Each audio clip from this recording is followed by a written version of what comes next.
Oxford Sözlüğü'nü açıp renk kelimesinin anlamına baktığımızda karşımıza çok mekanik bir tanım çıkar. Nesnelerin yansıttığı ışıktan kaynaklanan görsel özellik. Yani görebilmemiz için bir şeyin bize geri dönmesi, yansıması gerekir. Kırmızı bir elma kırmızıdır. Çünkü diğer tüm renkleri içine çeker ve sadece kırmızıyı bize geri yansıtır. Buradan anlıyoruz ki bütün renkler aslında bir reddedilişin sonucudur. Peki ya siyah? Siyah hiçbir şeyi reddetmez. Bütün ışığı, bütün renkleri, bütün dalga boylarını içine alır ve hapseder. Geleneksel bilime göre siyah bir renk değildir. O, renklerin yokluğudur. Sanki bir kara delikmiş, fiziksel bir boşluk veya hiçlikmiş gibi. Fakat modern bilim bu görüşü reddederek siyahın renklerde bir yeri olduğunu söyler. Yüzyıllardır süren bu tartışmanın ortasında siyah, sadece gözümüzün algıladığı bir fizik kuralı olmaktan çıkar. Anlaşılan siyah, bir renkten çok daha fazlasıdır.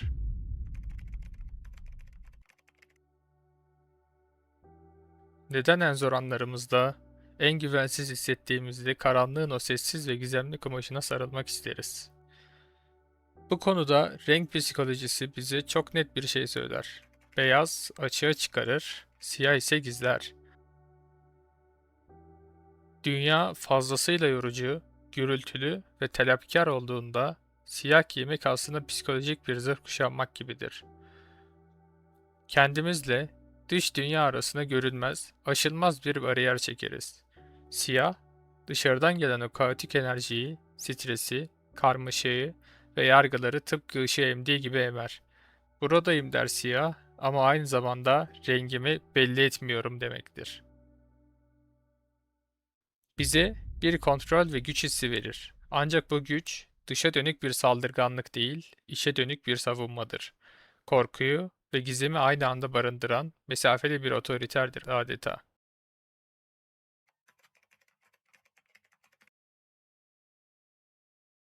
Tarih boyunca bu renkten hem korktuk hem de ona sığındık. Antik Yunan'da siyah, ölümün, yasın ve kötülüğün rengiydi. Orta Çağ Avrupa'sında vebanın o soğuk nefesi kıtayı kasıp kavururken kara ölüm adını aldı. Oysa biraz daha doğuya, Antik Mısır'a gittiğimizde siyah, Nil Nehri'nin bereketli koyu toprağıdır. Ölümden çok yaşamı, doğurganlığı ve yeniden doğuşu temsil eder.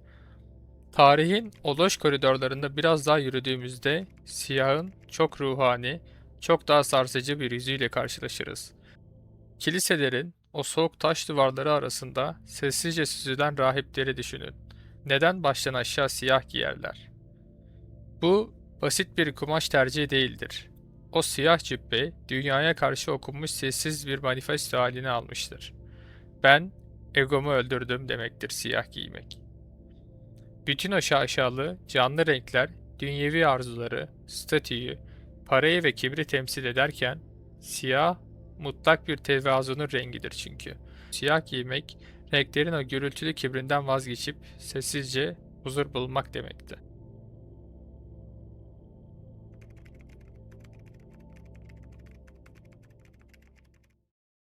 Peki, bir yandan böylesine ruhani bir arınma sunan siyah, diğer yandan neden ilkel korkularımızın da merkezindedir?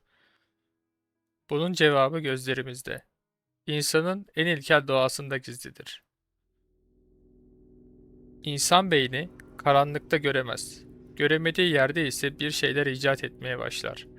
Gözümüzün seçemediği o karanlık köşeyi zihnimiz en korkunç canavarlarla, en büyük tehlikelerle doldurur. Gece duyduğumuz sıradan bir tıkırtının bizi yerinden sıçratmasının sebebi budur. Çünkü siyah bize hiçbir bilgi vermediği gibi onu saklar da.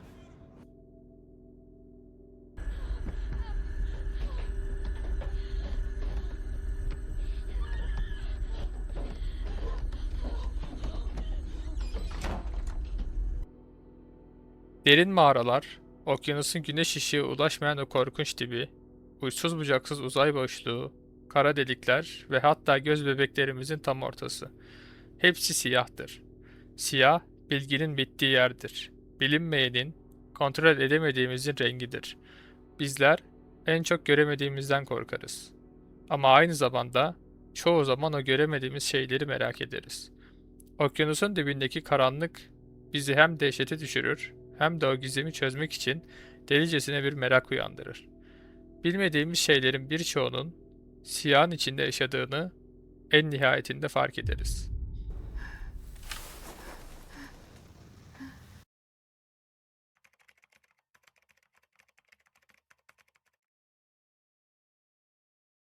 Sinema, siyahın bu iki yüzlü doğasını bize en çıplak haliyle gösteren aynadır. 7. Mühür filmindeki o meşhur satranç sahnesini düşünelim. Filmde ölüm baştan aşağı siyahlar içinde bir figür olarak şövalyenin karşısına oturur. Oradaki siyah pelerin, hayatın tüm gürültüsünü tek bir hamlede silip süpürmeye hazırlanan, mutlak bir sonun ve karanlık bir vedanın sembolüdür. Fakat madalyonun diğer yüzüne 2022 yapımı The Batman filmine baktığımızda siyahın tamamen yön değiştirdiğini görürüz. Batman, They think I'm hiding in the shadows, but I am the shadows. derken siyah bir yok oluşun aksine yaşama tutunmak için kullanır. Giydiği o simsiyah zırh, yozlaşmış ve gürültülü bir dünyaya karşı çekilmiş kalın bir duvardır.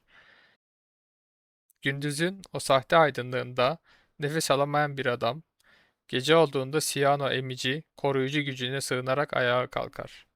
7. Mühür filminde can alan o korkutucu siyah pelerin, burada can kurtaran bir kalkana dönüşür. İşte siyah büyüleyici yapan tezat buradadır. Bir tarafta nefesimizin kesildiği yerdir, diğer tarafta ise en savunmasız anımızda içine saklanıp güç topladığımız yer. Çünkü renkler göz boyar. Renkler dikkatimizi dağıtır, yalan söyler ve bize bir şeyler kanıtlamaya çalışır. Parlak renkler giyen biri buradayım mesajı verirken aslında dünyanın onayına muhtaçtır. Modern kapitalizm renkleri bizim dikkatimizi çalmak için bir silaha dönüştürmüştür. İşte tam bu noktada siyah seçmek estetik bir tercihin yanında ideolojik bir direnişe dönüşür. Bütün bu boğucu görsel gürültünün ortasında siyah, sizin oyununuzda yokum demektir. Tüketim toplumunun o ucuz parlaklığına çekilmiş kocaman bir settir.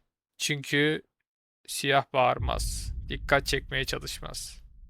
Diğer renkler sürekli bir var olma çabası içindedir. Kırmızı ben tehlikeyim der. Sarı ben buradayım diye bağırır. Mavi ise bize sahte bir güven aşılar. Ancak siyahın hiçbir şeyi kanıtlamaya ihtiyacı yoktur. O zaten bütün ışığı yutmuş, en saf, en yoğun haline ulaşmıştır. Siyah gücün ta kendisidir. Ve gerçek güç bağırmaya ihtiyaç duymaz. Lüksün siyah seçmesinin sebebi budur. Benim dikkat çekmek gibi bir derdim yok der siyah ve böylelikle bizi kendine çeker.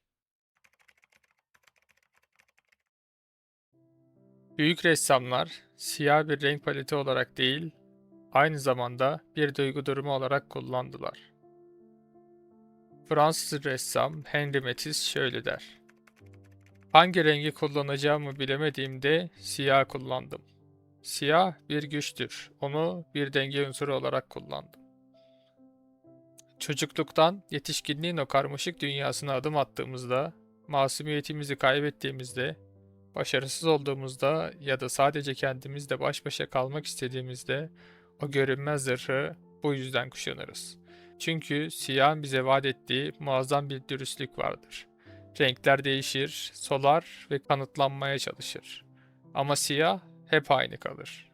Bizi yargılamadan olduğumuz gibi tüm kusurlarımızla kabul eder. Belki de siyah bu kadar çok sevmemizin asıl nedeni onun bize hiçbir şeyi vaat etmemesidir. Mutluluk satmaz, enerji satmaz, başarı satmaz, tıpkı bizim gibi sadece olduğu gibidir. Ve belki de modern dünyanın en çok unuttuğu şey tam olarak budur. Her şeye rağmen kendimizi kanıtlamaya ihtiyaç duymadan olduğumuz gibi kalabilmek.